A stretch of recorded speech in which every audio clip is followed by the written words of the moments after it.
Essa moça daqui do meu lado vai inaugurar esse bloco novo. O bloco de mulheres que sobreviveram e fizeram do câncer uma nova vida na vida delas.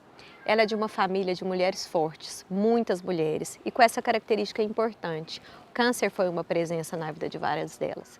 E antes de eu apresentá-la, eu preciso agradecer a Ju Carrijo, que já esteve comigo aqui na Sombra da Árvore, que falou para mim: Leninha, chama a Silvia, porque a Silvia é foda. Vamos saber se essa Silvia é foda mesmo. Quem é você, dona Silvia? Primeiro eu queria agradecer, né, estar aqui com você. Para mim é um privilégio enorme poder vir contar minha história. A Ju é uma pessoa super importante para mim. Eu sou a Silvia, as minhas amigas me conhecem, me chamam de Silvinha, né? Sou a Silvia Cunha, advogada. Para minha família, eu sou a engraçada da família. Sou a mãe do Eduardo e da Isabela.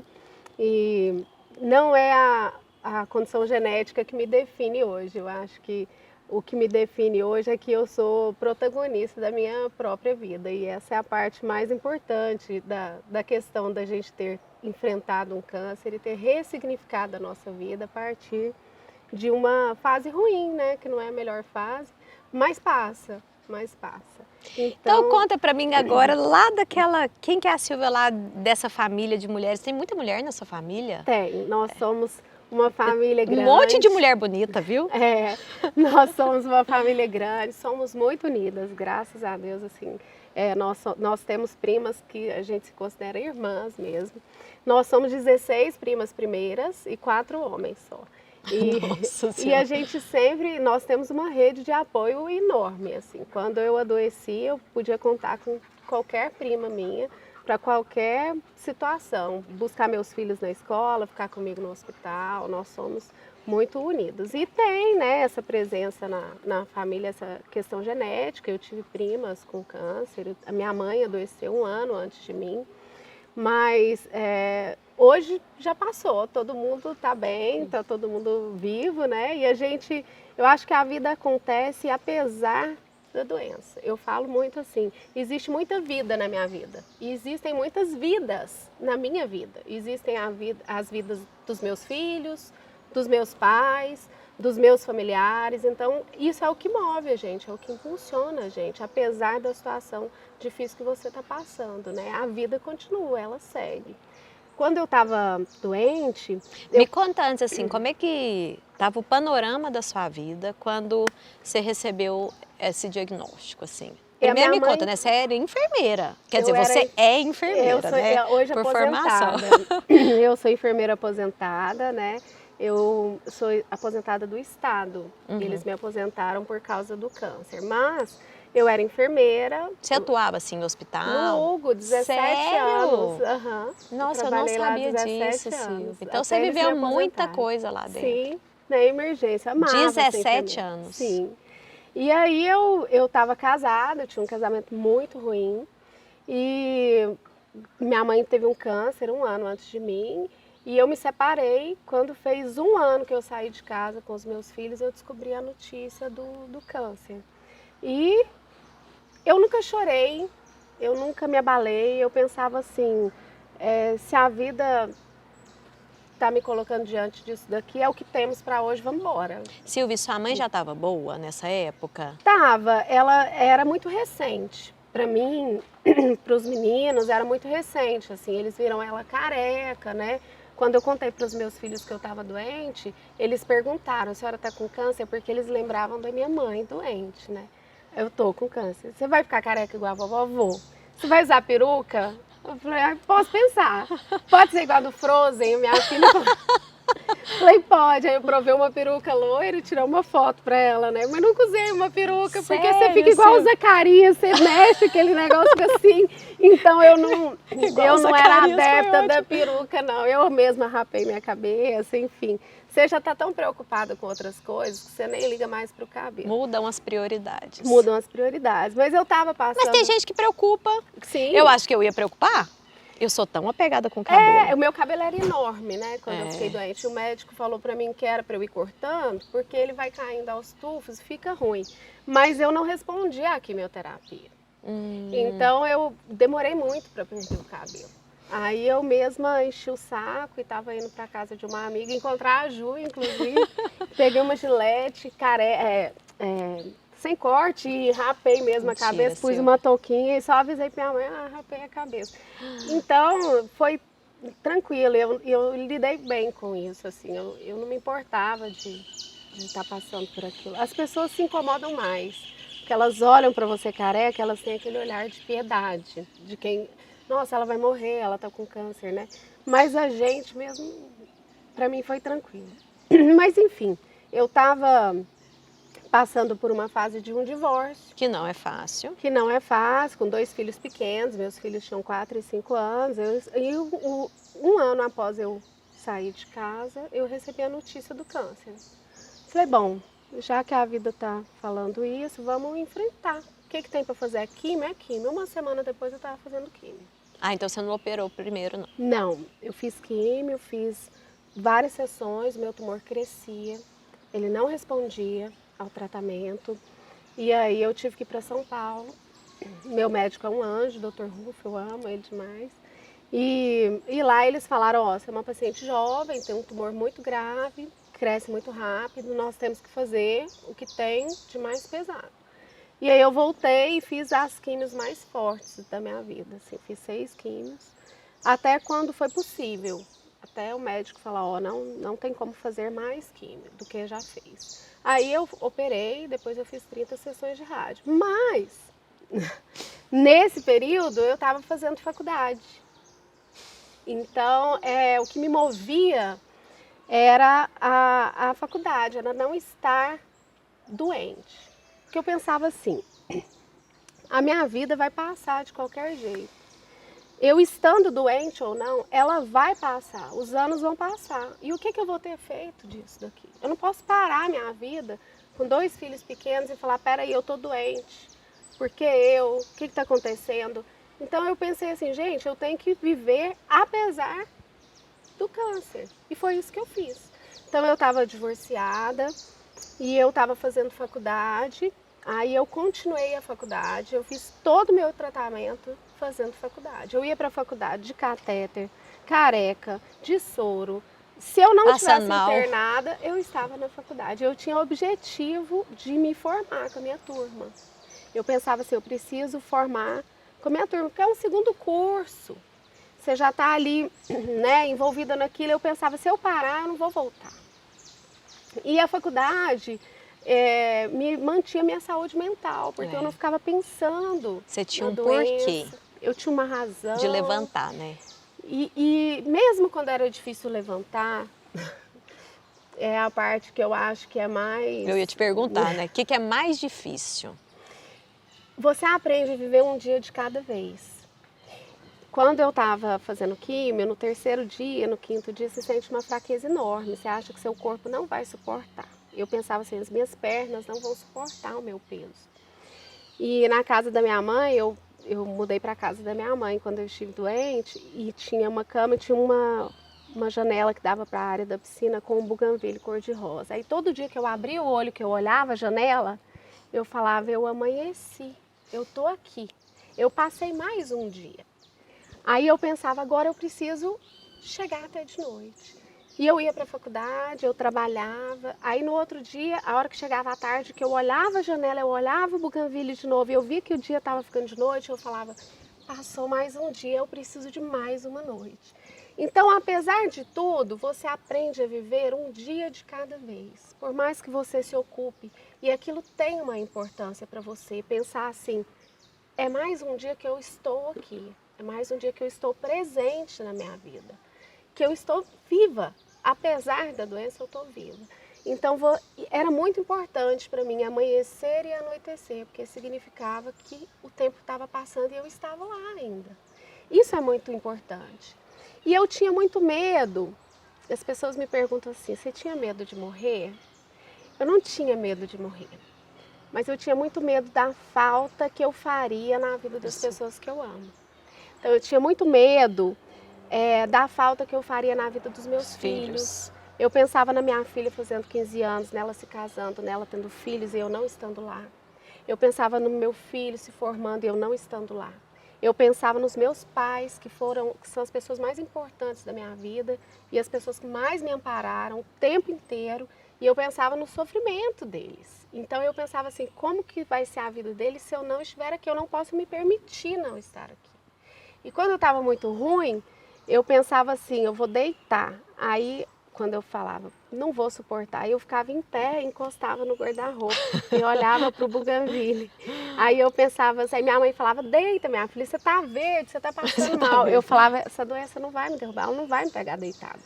Ela vai chegar aqui, eu vou estar em pé, eu vou estar enfrentando de pé. E os meus piores dias, eu passei em pé, eu não passei deitada, porque eu não aceitava me curvar para aquela doença. Então eu acho que essa era a pior parte, você lida com a fraqueza do seu organismo, mas a melhor parte é você lidar com a disposição, com os instrumentos que você tem mentais. Porque quando você não aceita, você passa a ser protagonista da sua vida. Essa não é uma realidade minha. Eu não aceito isso daqui. Eu vou fazer a faculdade apesar disso. Eu pedi um estágio para minha advogada que fez o meu divórcio. Cristiane, eu não vou falar nada porque eu tô com vontade de chorar. Eu vou ficar só escutando. Ai, porque você falou um trem que eu quero lembrar. Quando você fala que as pessoas veem as pessoas sem cabelo e fica com piedade, mas é porque eu tô me sentindo aqui, quando você tá falando isso tudo, eu fico... Esse trem do filho... Pesa muito. E assim, das pessoas que amam, você pensar sua mãe, né? A minha mãe me chama até hoje, né? Ela fala meu nome 1000 vezes. Aí eu falo, mamãe, quando eu morava na casa dela, eu falava, mamãe, a senhora me chama o dia inteiro. Aí ela falava assim, porque eu quero ter certeza que você vai responder. Oh, meu Deus. Então, a gente tem isso, né? E os meus filhos, quando eu ia deixá-los na escola, eles perguntavam, você vai ficar viva até o final do dia? Você vai voltar para me buscar? Me dá um guardanapo. Pega pra mim. Então, a gente tem essas coisas que você tem que lidar. E eu pensava muito, assim, o que eu quero vibrar se eu não estiver aqui? Do que eu quero que eles se lembrem de mim? Se algum dia eu não estiver aqui, o que eu deixei para eles nesse mundo? Qual é a energia, a vibração? Qual é a importância que eu vou ter tido de ter passado por aqui de alguma forma? Porque no final você não sabe se você vai ficar vivo ou não. Não. Né? Aliás, todo mundo vai morrer, né? A gente não sabe quando, mas assim, você fica mais doença, perto da morte, né? Sim, e aí você fica, eu pensava muito nisso, assim, o que as pessoas, eu vivo assim até hoje, pensando o que eu vibro, como que as pessoas se lembrarão de mim, da minha vida aqui, entendeu? Porque eu acho que é muito importante você pensar no que você deixa, não no que você leva, porque o que você leva é só seu. Que você deixa para as pessoas que estão aqui. Né? Mas não, o câncer para mim significou uma fase de muita renovação, de muita transformação. Foi uma fase que eu consegui fazer a minha faculdade, concluir o meu curso fazendo todas as quimioterapias. Você mudou sua vida totalmente. Radioterapia, me trouxe uma independência financeira, porque depois disso eu consegui me formar com a minha turma, fui oradora da turma, prestei a prova da OAB fazendo tratamento, passei um ano antes, então eu tinha um impulso de vida. E eu acho que a forma como você lida com a doença faz muita diferença, porque você pode escolher deitar, eu não estou te julgando, claro. Entendeu? Cada um tem as suas limitações. Mas você pode escolher permanecer vivo apesar da doença, entende? Então eu fiz essa escolha, eu falava para o meu médico assim, não me deixa morrer, eu tenho filhos pequenos para cuidar. Não me deixa morrer, você faz qualquer coisa, mas você não me deixa morrer. Até hoje eu chego lá e ele fala assim, eu não te deixei morrer, né? Agora deixa eu te falar, você tá falando uma coisa aí que quando eu fui pro parto do meu segundo filho, eu falei pra minha mãe assim, mãe, se eu morrer, que eu achava que eu ia morrer no parto, né? Por isso que eu choro desse jeito. Se eu morrer, aí eu passei, o que eu queria que fizesse com a minha filha, né? Minha mãe falou, engraçado, né? E eu? Tipo assim, isso a mãe, entendeu? A gente fica egoísta, né? Porque assim, na Nossa. verdade, tem tantas pessoas que amam a gente que, É. assim, eu acredito que a gente vai fazer falta, né? A minha mãe, ela é uma das pessoas, assim, eu falo que se eu voltasse 1000 vezes na Terra, eu queria ser filha dela 1000 Ai, vezes. que bom. Ela é uma das pessoas com quem eu tenho um vínculo, assim, emocional Muito e grande. visceral muito grande. Que bom. E ela ficou pior do que eu. Quando eu Ah, fiquei mas é. doente, ela ficou arrasada, assim, com a sensação da perda, né, de um filho e tudo. E eu pensava muito nisso, eu pensava assim, ela tem que saber que eu tô viva, ela tem que saber que tá tudo bem, né? Eu É. pensava muito nela, assim, eu não posso deitar, eu não posso esmorecer assim agora. Então eu tentei manter a minha rotina, as minhas coisas, para que ela ficasse um pouco menos angustiada, porque para ela era muito angustiante. Eu tive muitas intercorrências no meu tratamento. Eu tive um choque anafilático, eu tive dengue, eu tive várias internações, eu fiz 5 cirurgias, não foi um tratamento comum. Uniforme. Eu tive assim, ela brinca que cada dia era um flash, porque eu tava bem, deixava os meninos da escola, internava, ficava 10 dias internada. Nossa. Então eu tive muitas intercorrências, né? E a gente brinca assim que eu passava a mão nos portões do paraíso e voltava. Ai, meu Deus. Ô, Silvia, você é teimosa. Olha aqui, e você, nisso tudo que você, já tem quantos anos? Tem 7 anos. 7 anos. O que você me falou muito assim, dos filhos, desse amor da família, e dessa vontade de viver, desse ter planos. Se você pudesse olhar para alguém que está passando por isso hoje, no meio do furacão, no meio do que você estava lá, o que você fala, assim? O que eu falo, assim, de coração, inclusive eu faço muito isso, eu encontro alguém careca na rua e eu chego para a pessoa e falo, vai passar. Eu já tive aí no seu lugar, Do nada. vai passar.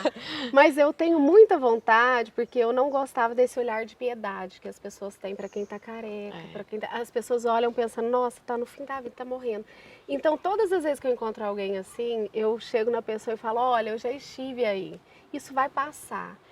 E eu desejo muito, Leninha, que as pessoas tenham coragem, sabedoria, para saber que a força que elas precisam para enfrentar isso está dentro delas. Então eu sempre falo, olha para frente, para o que você quer, aonde você quer chegar, e olha para dentro. Não se esqueça de quem você é, porque o que você precisa está dentro de você. Resgata a força que você quer. Eu não sou mais resignada, nem mais resiliente, nem mais disciplinada do que ninguém para ter feito o que eu fiz apesar de estar doente. É só uma forma de ressignificar uma fase. Você pode escolher passar por aquilo deitada ou você pode escolher passar por aquilo ativamente, sendo protagonista da sua vida. Então, o que eu falo para todo mundo é exatamente isso, vai passar. Não é a melhor fase da sua vida, mas isso vai passar. E você pode escolher a forma como você quer passar por isso. E pode ser mais leve, pode ser mais leve. Eu escutei esses dias uma mulher na televisão que falou assim, que quando ela recebeu a notícia, ela, pronto, morri. Aí depois que ela passou, ela falou assim, ela estava escalando um monte, nem sei qual que era, uma coisa assim, estratosférica. Ela falou assim, depois que você passa por um câncer, aí você fala, o que vem é o traço.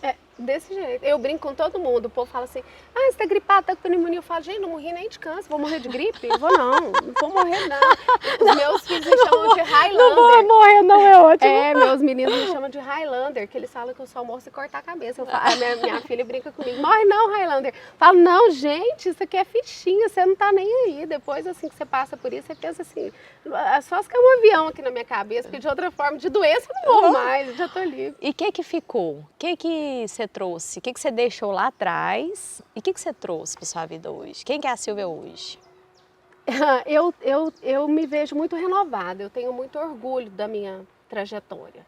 Eu não trago o câncer, eu estava conversando com a Karine no carro, né, e ela falou assim, a impressão que a gente tem é que isso não te pertence mais, definitivamente, isso não me pertence mais.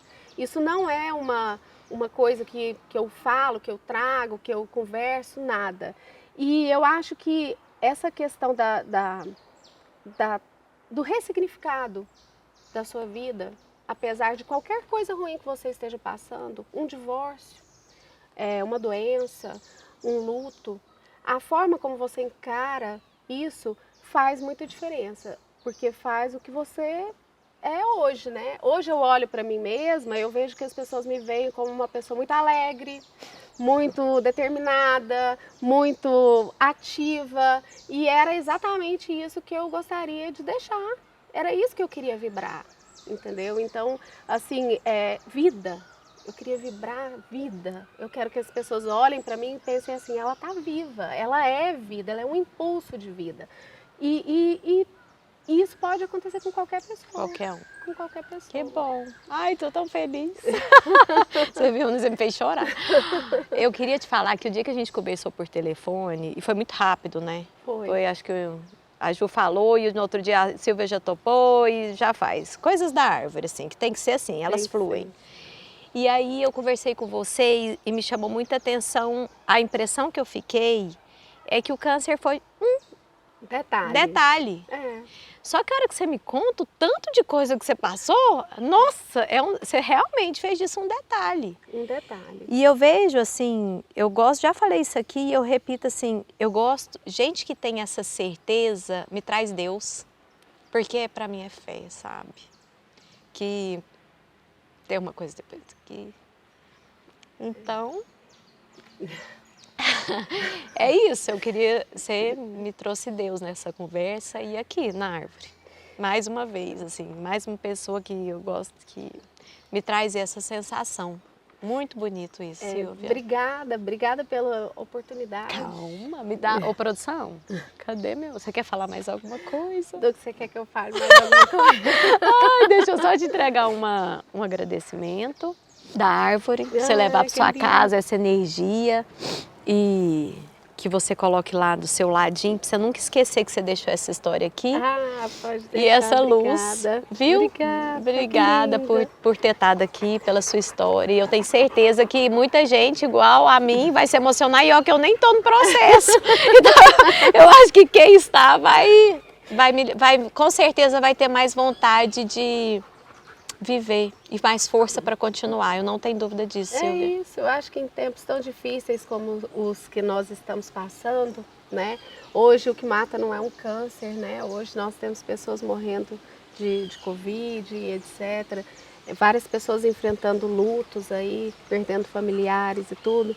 Independente de qualquer coisa, passa, as coisas passam. E você tem que se instalar na sua realidade, ser protagonista da sua própria vida e pensar assim, o que eu posso fazer apesar disso? Porque nós estamos aqui para viver mesmo, para viver mesmo. E isso tem que ser com coragem, da forma mais intensa possível. É isso que eu espero. A árvore agradece. Ah, obrigada.